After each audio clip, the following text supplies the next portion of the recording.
Yeah, welcome back. What is this? Episode 42, the Weekly Boost. 42. Almost a That's right. 50. Almost a 52, man. 10 Yeah, weeks, it'll we're be a year. that's nuts. That's hard to comprehend. Yeah. Um, yeah, we're still going strong with this May campaign. Kind of seemed like we hit a little stalemate in the middle of the year. I don't know. Or middle of Well, the month. it I guess you can say that because the guest that we had on, really great conversation with John Mosley, and kind of going away from the cancer research topic, maybe break up the monotony of it. We might be hitting it a little bit too hard, but it means a lot to us, so we want to make sure that you Yeah. guys know that we're passionate about it. But it was just great to be able to talk with one of our idols in the sports world right now, especially with his docu series that came out in early 2020, 2021 or whatever, and it's just got the ball rolling with that conversation. We had to do it and get it out for you guys. So Yeah, I couldn't. I don't think I could wait to get that one yeah, out. I was really excited. It's up there for my top episodes. yeah, Just kidding. Everyone's my favorite. So, yeah, yeah. um, Oh. so a little bit of return this week to this idea of our partnership with the ACS. I'm excited to get into it because I'm really passionate about this kind of stuff and what I'm working on in graduate school here. But you got a change of scenery behind you, and there's a little furry friend there. Yeah, Weekly Boost podcast meet Cubby. Official mascot. He'll be hanging about the background for the next couple of episodes until the big trip down to, well, I guess here it is. Go ahead. I will be finishing. What? I will be continuing my education at the University of Oklahoma. Pretty cool, doing some microbiology stuff there. Kind of following in the micro TA footsteps. So for the meantime, I get this great background. You can peep the Ripon College in that corner, and then you got the Cubbies up there, a bunch of other cool stuff. But you can take that down whenever you want. So no, it's okay. They'll stay up. That's been up since I've been 17, so I think that's gonna stay there. Well, let's get right into it. Like, what does your summer look like now? As far as like academic things, and we'll start there. And I know you're working, but yeah. Well, I don't know if you guys can notice because the lighting might be a little poor, but I'm windburned. I work outside for 9 hours a day, so I do a lot of construction and agriculture stuff. But for school, I'm actually able to go back up and finish my research with my professor and my academic advisor and kind of get the ball rolling on training some of the undergraduate students behind me and getting them capable of conducting the research on their own, because as science is never easy as it seems to be. I guess that was really poor wording, but the experiments that we run often take multiple days, and kind of being open and flexible because of different growth patterns of the bacteria and stuff. It's just it's a pain sometimes, and so because we live in a time where we want fast, immediate results, but that doesn't really happen, as you can see with a lot of stuff going on these days. But it'll be fun. It's more of a teaching summer, I guess, for me. It's more of getting people antiquated with material and technique, really, and it'll help me master my own technique moving forward into the next level. Yeah, and I always found, when you teach something or you re-explain it, like what I was talking to you, I think yesterday, about some of the research I'm doing so far this summer, it just gets cemented in your brain a lot easier. Yeah. And it's good preparation now for when you'll be teaching or helping out in undergraduate labs down here. Exactly.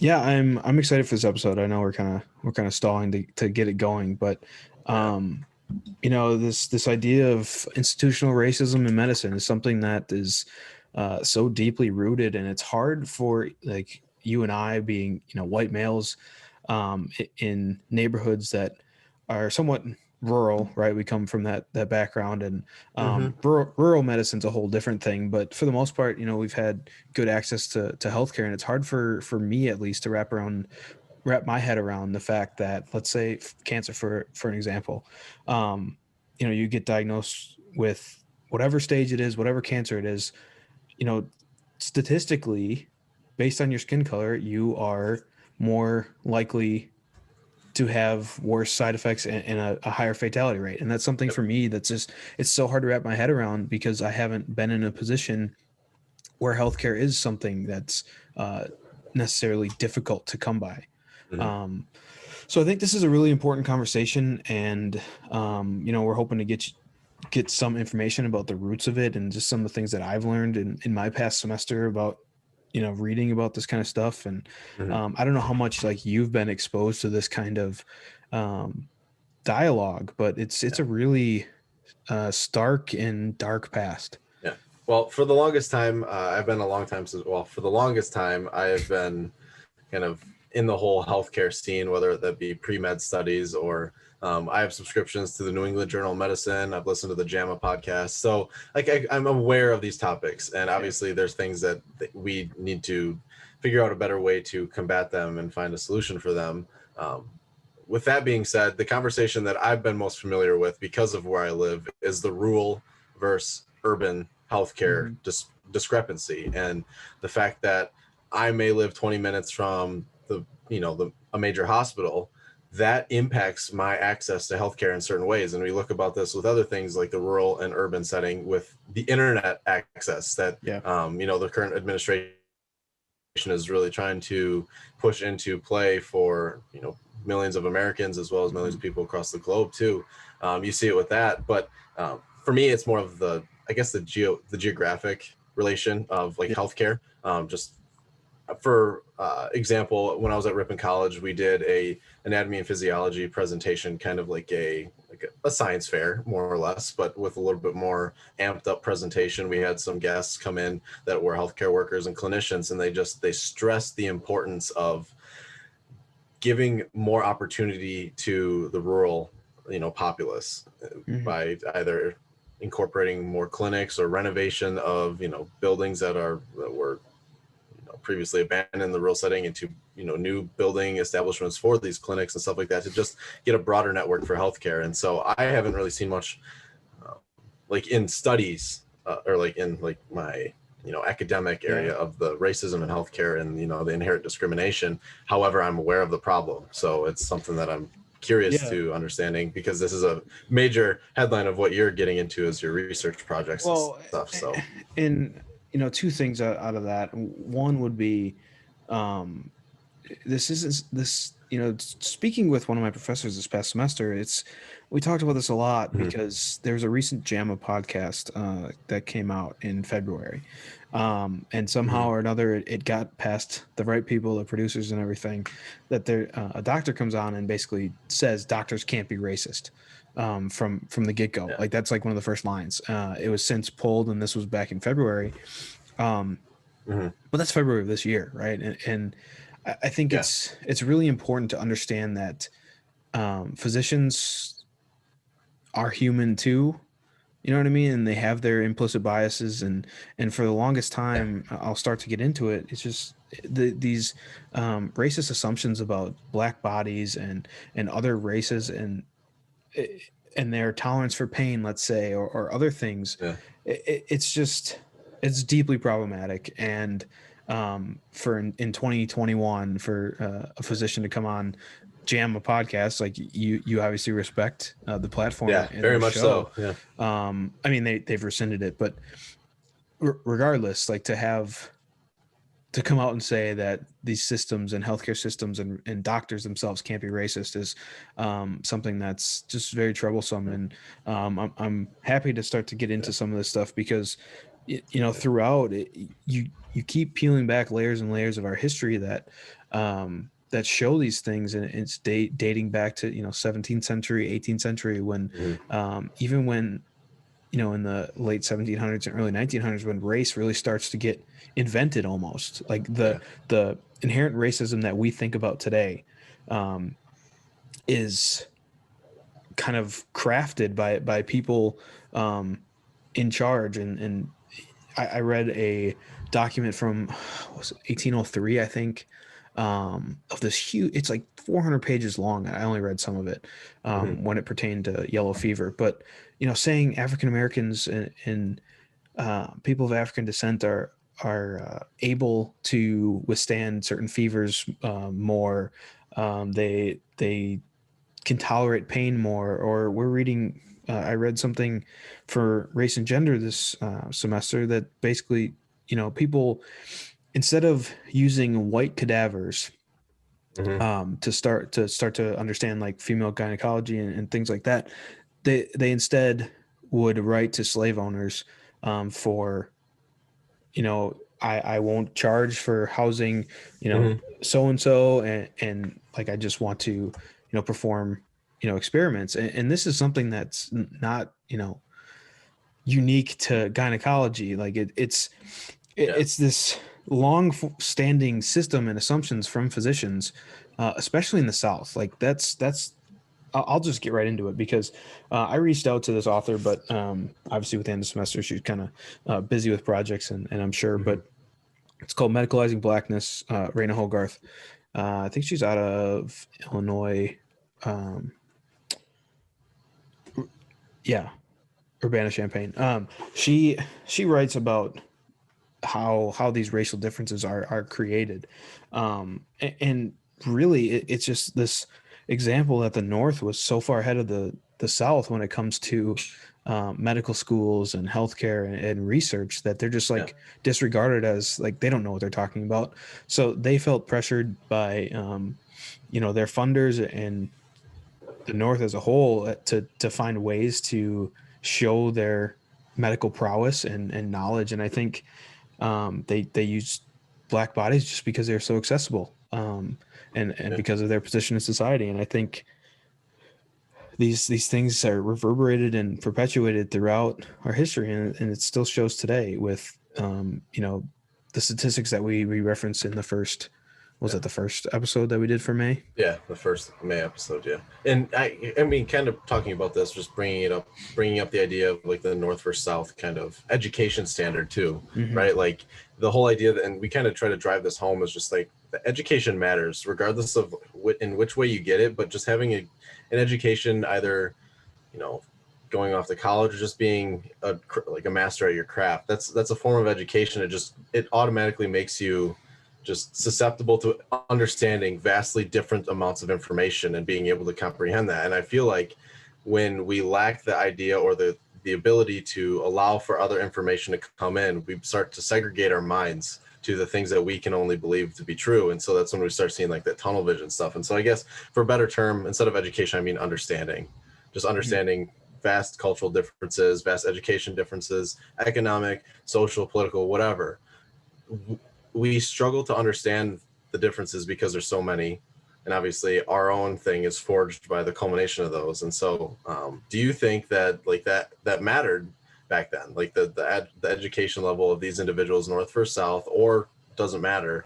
Um, See so you. yeah, he's out. But do you think that mattered? Like, did that made an obvious difference? Do you think that? No, yeah, I think that's a good question because that kind of gets into this idea of like historicizing events and Yeah. thinking like what we talked about with Cassidy, like we're living through something that's a greatly historical event. And I think in this case it's not so much that um, I just based on like the argument that she presents is, there's a lot of hints of that they're lagging behind, and they have, the, they're pressured from all different places, and they want to remain curious and get those breakthroughs to show that they, um, like I said, are sufficient. And I think, getting back to your question, it is something that it's, I don't want to use the word indoctrination, but you know having this these like stereotypes and assumptions about Mm-hmm. different bodies and their capabilities of withstanding things and their immunity to some fevers, and the this was in another book I read from like the towards the beginning of the 20th century about white people not being able to withstand work in southern fields, and it's just Mm-hmm. I think, yeah, it's a lack of understanding and education from uh, a body of people that are so um, so apt to exploit and find ways to assert themselves, Mm-hmm. and maintain this social hierarchy and structure that they were benefiting from. Yeah. If that make, I know that's kind of long winded, but No, it's I think it just boils down to the idea that we want. When I say we, I mean like people inherently whenever there's a role of power, or whenever Yeah. the prospect of maintaining a certain level of status over another individual, as much as we like to decline that this to be true, we subconsciously try to do whatever we can to instill that hierarchy, is exactly what you're saying. Like, we've fallen into that over and over again of attempting to build up an individual or a group of people and somehow, some way undermining them through, whether that's a political policy or just social movements or anything like that. It's because we always try to maintain a hierarchy, a social hierarchy, and that is a bane of our existence that we struggle as humans, and we can see it at the forefront with medicine. Like, I'm talking about kind of getting into the little, like, some of the discrepancies, and just talking about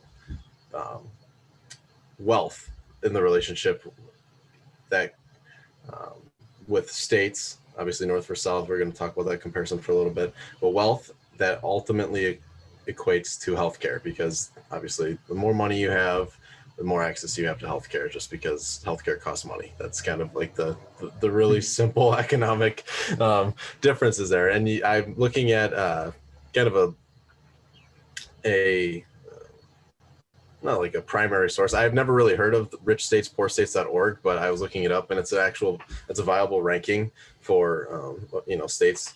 And I think the bottom 5 states in the country are located in the former southern Deep South divide. And like, I'm talking about the states of Alabama, Georgia,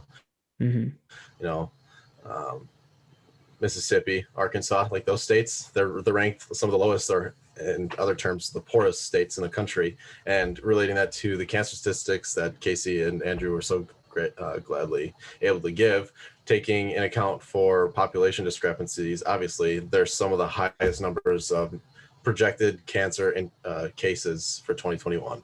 And just talking about there, I know you're trying to correlate stuff from wealth to health, but it's almost obvious. The places that are struggling the most are going to have the higher amounts of cancer cases. And kind of going back from what you're talking about with the Civil War stuff, and like the supply chain, the South lacked, and like you just saw an increased amount of bodies and like just death and disease down there. It's almost as if history is repeating itself in a different way, that because of disadvantaged individuals that are disadvantaged because of the people that they're trying to I don't want to say appease, but the higher powers at order at work, kind of see the cookie crumble with that. And it's not a good trend that you want to see repeat itself, and we're seeing it today. And I guess I was really long-winded again. We're full of long wind. It's hot. It's hot and sweaty here at WBP.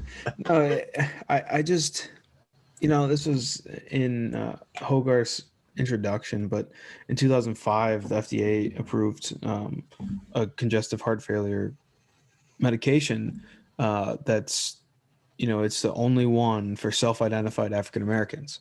Yeah. So there again, it's in health and medicine and public health and relies so heavily on statistics, right? And it's so easy to view those disparities and say, okay, like, what's going on here? Like, why are African Americans more prone to this, and why are Asian Americans prone to whatever? Like, breaking down statistics does that.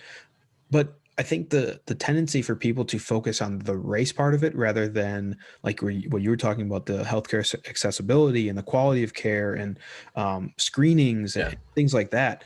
I think, if anything, like, relying on statistics is just a window into opening up a whole mess of moving parts of societal systems and inequalities, like that. For example, let's say like redlining, right? And determining who can purchase a lot where.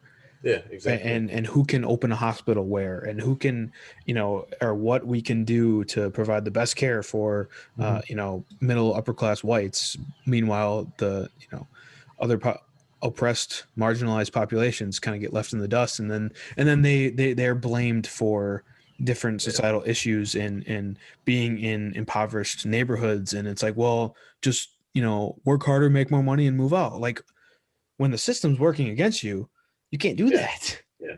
You know what I mean? And for this doctor and all these other people to say, well, doctors aren't racist and they don't operate in a biased system. Well, that's just like flat out not true.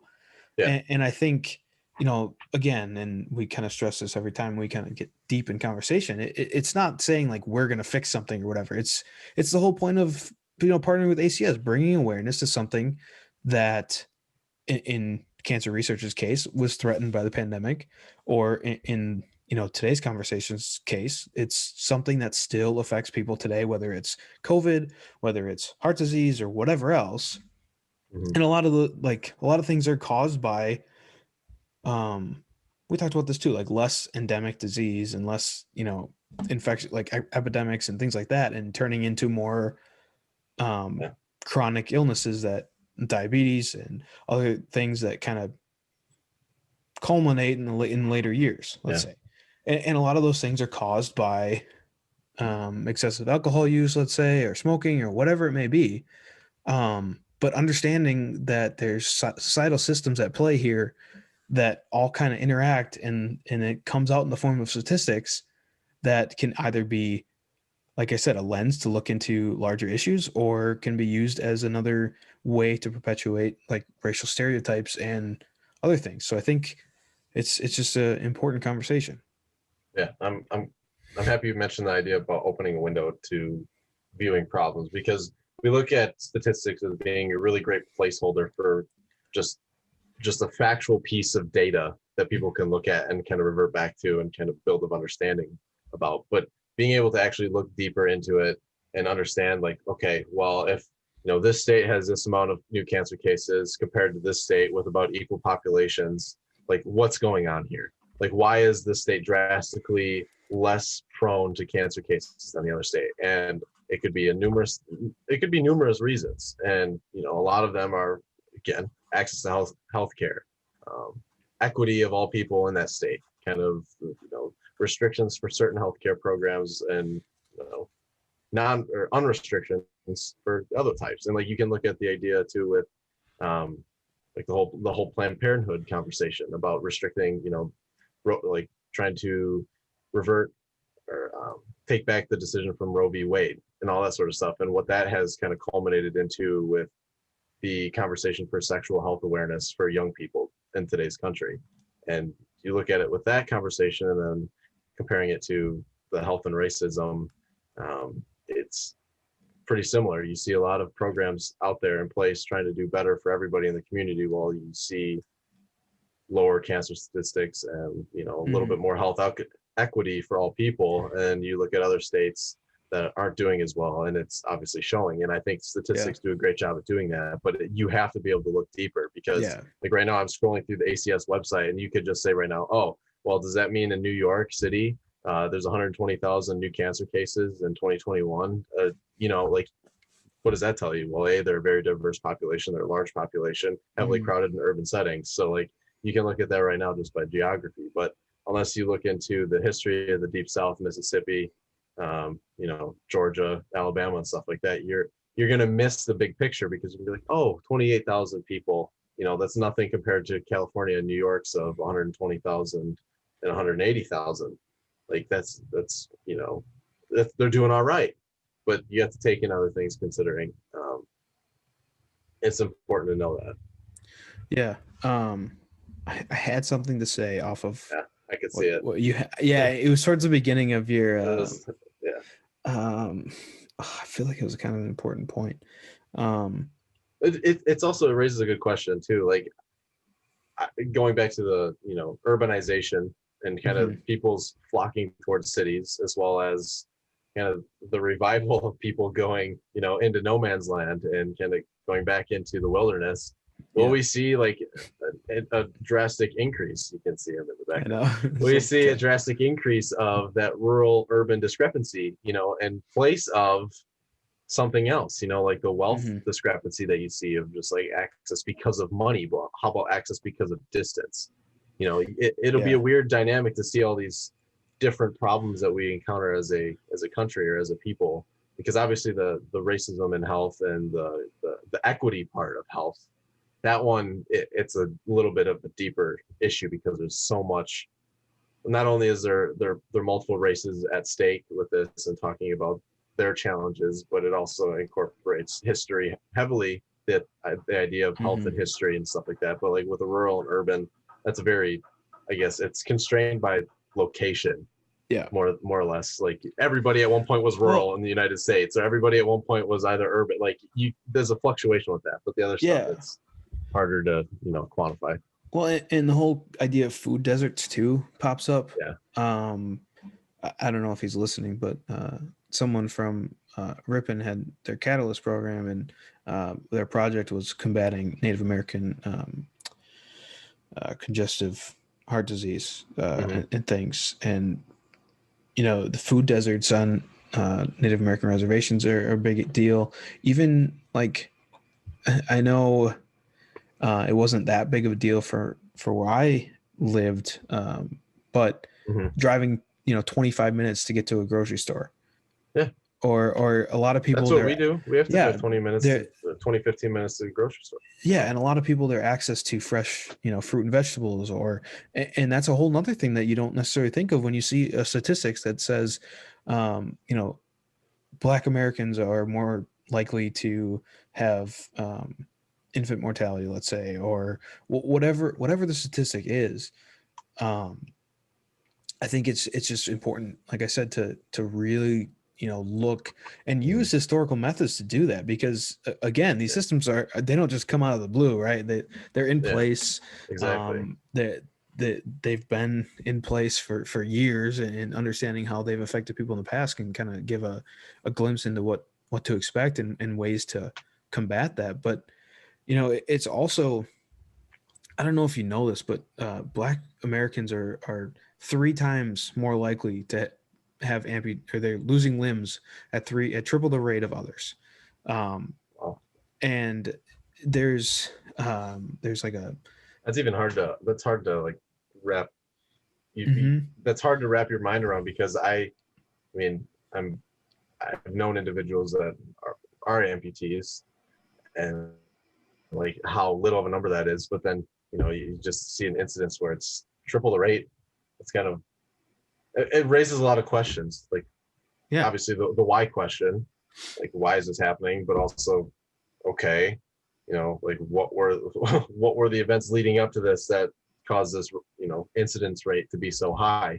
And I think that's, again, we're gonna kind of harp on the beauty of statistics for a little bit, but it really does let you dive into something that at its beauty is just an instantaneous data point that you can just view, and like understanding this stuff. Like, this is a hard one to wrap around too. I'm not trying to jump away from what you're talking about, but cancer, every minute there's 4 new cases of cancer and 1 death. Like every minute, that's something that you can think about. 60 seconds gone by, 4 new people were diagnosed with cancer and 1 individual passed away from it.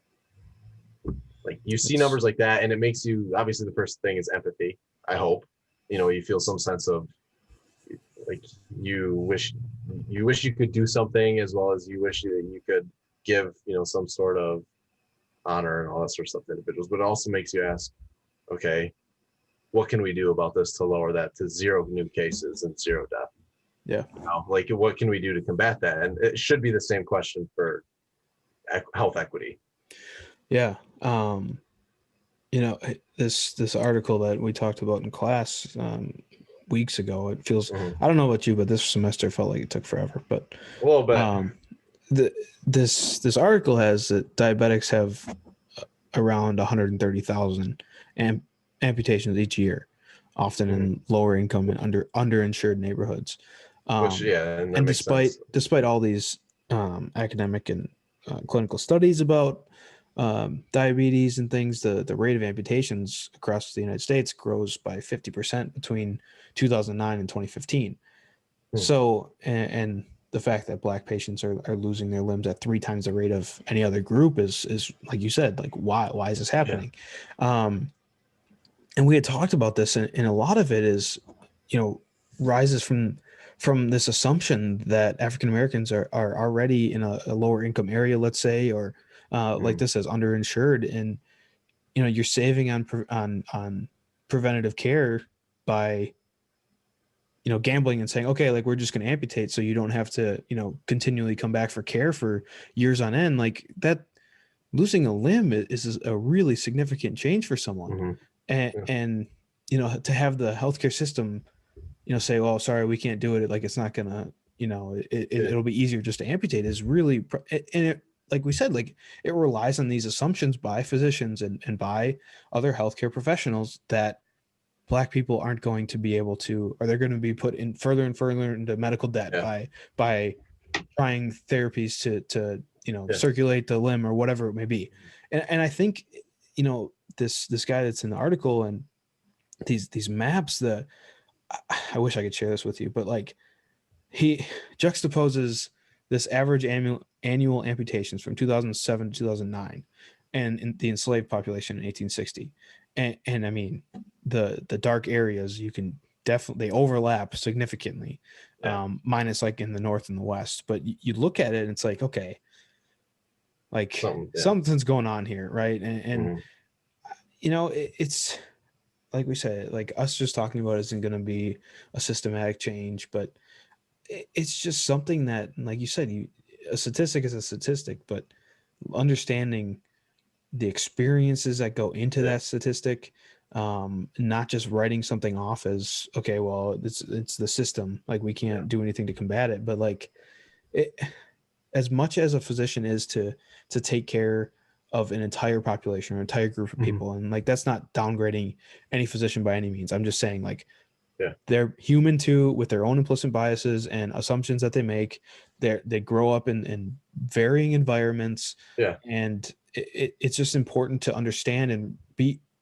I think it gets down to self-awareness too, right? Like understanding that you have your own implicit biases Yeah. and being mindful of that when you're making a decision, saying, okay, am I making a decision because of this, or you know what I Yeah. mean? Like Well, it's go ahead. a physician is going into a field where somebody's life is on the line 24/7, 365. Mm-hmm. And I feel like that is up there with some of the few professions that you can say that you hold that much weight at the palm of your hand. Like you hold somebody's life in the palm of your hand. And so you brought up a point that I've never really thought about before, is the assumptions in healthcare about, economic status of the individual coming in. Yeah. Of course, I was, on the road to trying to get into med school, and I'm Yeah. doing this stuff for myself. And so I'm sure I would have had this kind of intellectual conversation in my head about like, okay, well, what would I do? What are my morals? What are my values? Kind of that conversation. But I never thought of it in the way that you brought up the point about, understanding a patient's assumed socioeconomic status in determining the role, like the which way they're going to go in the diagnosis or in the treatment or in the procedure or whatnot.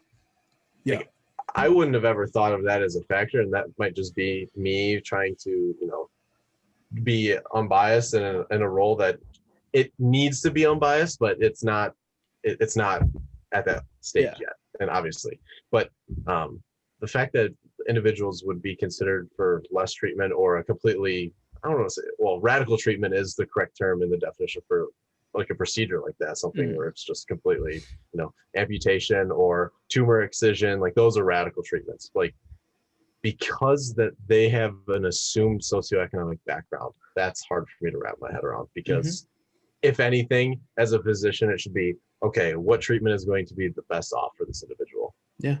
to get them into a better position? Because unfortunately, as much as a business, as the media, social media, and like the news have made big pharma, like they're there because at the end, I hope people's goals are to make people better in health. Mm-hmm. And so at the bottom line, that should be the main goal of a physician in the healthcare system. But you see that shrouded by the idea that somebody walks in and, they have a blood clot in their leg or in their arm, and the physician, because they've judged and assume based off of, their inherent biases, a role, there's a certain word that I want to try to say for this, but the the way of the treatment that they're going to have out. I can't think of the word. This is going to get it out, but it's just mind-boggling. I would have never Yeah. thought that. It would have been, kind of like a triage system for me. It's like, okay, how serious is this? They kind of go through like the normal physician stuff, like healthcare Yeah. related science stuff. But no, that this exists and there's evidence backing it up because of you look, triple the rate of amputation in 2021. Like Yeah. you didn't see amputation rates as high. Like I don't feel like until like Civil War era stuff, like where you'd see, Hmm. a single bullet wound in the lower limb because it couldn't stop the bleeding or anything. Like they just, amputate or vice versa. That's Well, nuts to me. and we also talked about, if schools have started to like implement, I don't want to use diversity training because that is a like loaded word, especially in Oklahoma right now. Oh yeah, But that weighs heavy on yeah, Oklahomans. but like this idea of a course, because I mean, you were on a path to med school. I had considered it. Like it's something that you're rushed to learn all this stuff about the human body and anatomy, Mhm. physiology, treatments, and I was reading med school notes from 1906 today, and a lot of the same things that how we understand things are written about today. But this idea that instituting a course that brings a light to the racism in the field in the past, and understanding that there are equity disparities and not as much access to care like we were talking about, and putting that as a requirement, let's say Yeah. that it adds an extra class, or take it in like I don't remember how it all goes, but let's say in a summer semester, or something of adding it for continuing studies where it's like once every 3 years, let's say,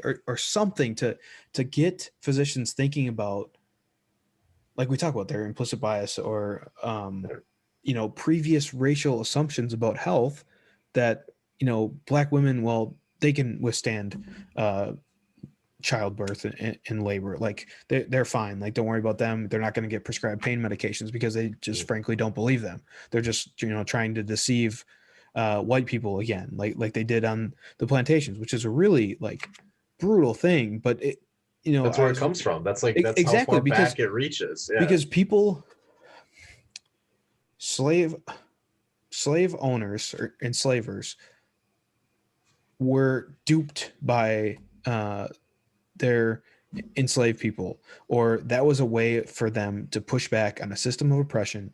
And even like, let's say the threat of insurrection, right, it's so low Hmm. amongst Yeah. enslaved population. There's a lot of things that need to be at play in order for something to be successful, Yeah. like even with like Nat Turner's rebellion and things.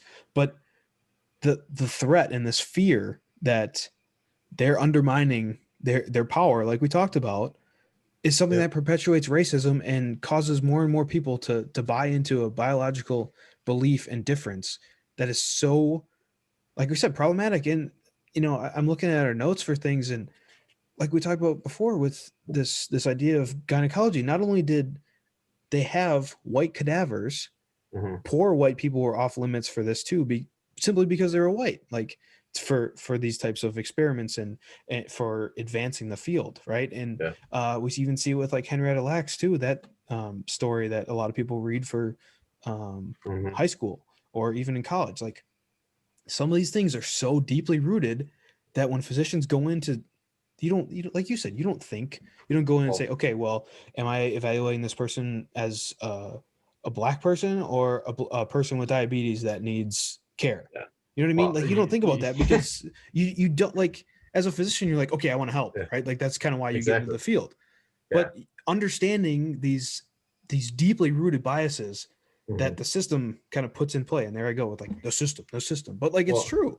it is, and I just when you mentioned Henrietta Lacks, I don't know why this came to my head, but the whole the conversation about DNA and how it was Watson and Crick's brainchild, right? Yeah, Well, yeah, the fact that Rosalind Franklin was the first to crystallize DNA structure and take a photo of it, but the whole thing, because the whole misogyny in science at the time was that a woman in science she was not a primary contributor to the paper or whatnot, and there's a bunch of embedded social hierarchies inside that science institution that resulted in Watson and Crick basically becoming the quote unquote fathers of the DNA, like the Yeah. double helix. But Because in reality, it was, yeah, it was Rosalind Franklin who indeed visualized it first, conceptually as well as with evidence.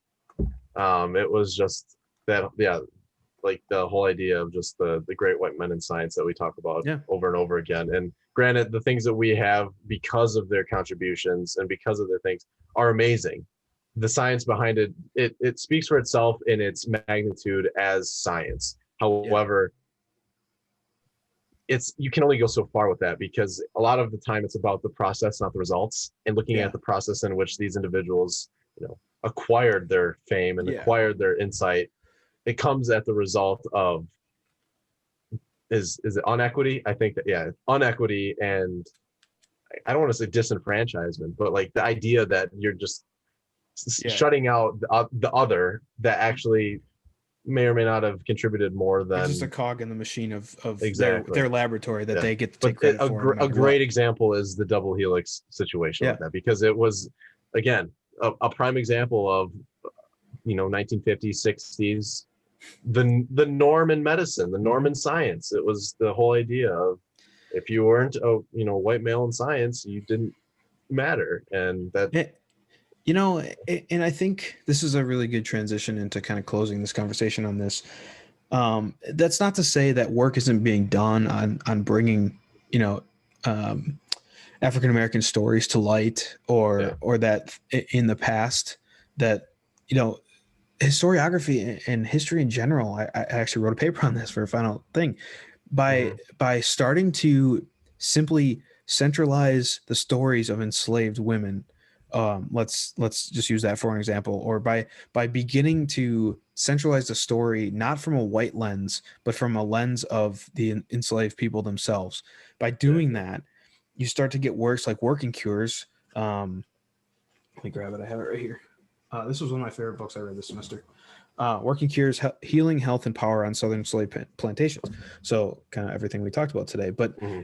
her Charlotte Fett writes that in her argument throughout is that enslaved women were able to create these networks of health and healing that, one, were central to the story of understanding power and medicine, and this idea of resistance on a slave plantation, but also that some of the things that they were able to do in the way that Southern rural medical like health systems come about Yeah, are greatly due to these enslaved women who it's like this weird irony that enslavers knew, like, valued their, like, you became pretty yeah, valuable even as you grew older, but just because of your knowledge about healing remedies, and they both have a stake in this. The enslaved people want to be healthy and survive, and enslavers want to have their slave population make them more money, yeah, right? And it's this irony, but they're able to,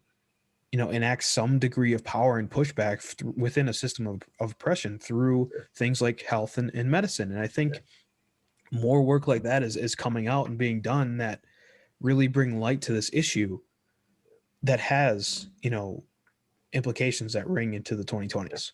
Well, and I'm glad you were going to end it on like a good note with this, like a Yeah. positive kind of uplifting thing. And like, we mentioned the JAMA podcast rescinding that whole situation with that physician, but another format of information that I kind of digest quite often is the New England Journal of Medicine. They do a really great job of a pretty unbiased approach to describing medicine, not only in a societal level, but obviously, the innovative treatments, clinical cases, all this sort of stuff. But something that I have seen more frequently from them, and it's really encouraging to this conversation of, you know creating an equilibrium of equity, um, race, healthcare, geographic location, all these sorts of problems that we're seeing, and trying to figure out a way to solve the problem. And they do this in a way of kind of like a seminar, but it's like more of a brochure that they're sort of trying to get out. And they're even doing it for free for people who have subscribed. And I'm probably one of the oddballs, besides like the University of Oklahoma's library, that like gets all these copies that isn't a physician, right? Like a lot of Yeah. institutions, people that just use it for fun reading. But like seeing that this is something that they're trying to do as an institution that has a lot of power And by power, I mean just their name speaks for itself. Yeah. Like you hear any JAM, you're like, oh, okay, like this knows what it's talking about. And the fact that they're trying to dissect this issue in a way that shows it's a problem, it's been a problem, we want to try to eliminate it in the future, and trying to educate not only physicians but other people in healthcare systems too. Like it's all it's a system, obviously, and we call it that, but it starts really with that patient physician relationship that you see. Absolutely. Like relating all the way back to the first you were showing me earlier stuff from 1899 physician and patient kind of relationship stuff that went with prices, but it was kind of the same thing. Like that's where it starts, and that's where you see it when we were talking about the assumptions of healthcare and socioeconomic status when they walk in the door. And that's where, like you said, it builds a system of trust between patient and physician, and the distrust of you healthcare see the systems today, the distrust in healthcare today, especially with something as simple as doing this. Like that's, you see that. And I don't want to say that stems exactly from this, but it stems from just an overarching problem of distrust and something that was instituted for public health, public good, and people have manipulated its name for either a monetary gain or to spread disbelief in a sense that affects people in a negative way. Well, and I think it's important, like to note that like distrust with a vaccine now isn't necessarily along racial lines, but granted, there's efforts from Hank Aaron before he passed away to get the vaccine and publicize it and other things like that to really get the African American population to do this. But that's not to say like to go into things blindly and just say, okay, well, it's there's no agenda behind that, like, because that's just naive. But understanding the science and taking the data and the things given and understanding that there's extensive research done on these things and clinical trials. But I think you're right. Ending this on a somewhat positive note, that there are efforts, like you said, to really bring light to this issue. And this isn't something that's only affecting cancer diagnoses and prognoses. It's really a generalized healthcare issue, and it's something that, like we said, is deeply rooted in our history, and it's important to talk about for sure. Yeah, and topic of conversation for another day: the rural and urban discrepancy too. That's a fun one because you and I have experienced it just with time. And like kind of where we've lived in the past, and you can see he wants to leave. He's like, let me know. He's telling us to turn it off. We're done. Well, since Cubby's kind of doing that, we'll just close by saying we got this release. We got one more week, 1 week to just one. Show our support. We're still down to 9 shirts, I believe. 1 small left. So if you wear small, act quickly. Hear that, Cubby? 1 small, man. Come on. I don't think it'll fit. I think we're gonna push for those who have purchased shirts. Like if you're able to either send us a picture in your shirt. We'd love to see you supporting for next Friday, right? Is that what day is we're it? Gonna do 28th? Friday. I don't even know anymore. Yeah, man. 28th. I know June 4th is a Friday, so 7 days from the 4th. I don't know. Go backwards 7 days. 28th. We'll work on it, and we'll send messages to those that have purchased too. And we're really excited. We're really grateful for all the support we've done so far. I'm about to make the first shirt donation, so that number is going to go up. And if you're able to, we'd really appreciate it. And I know our friends at the American Cancer Society will as well. So sweet. All right, we'll see you next week. I don't know what the plan is, if we're having a guest or what, but we'll figure it out. It'll always be interesting. Keep you on your toes. All right, we'll see you. All right, peace, guys.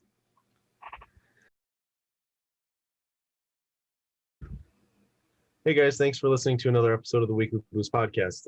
Like always, you can like and subscribe for our content on YouTube, as well as check us out on Instagram, Twitter, and you can email us or check out our website, weeklybluespodcast.com.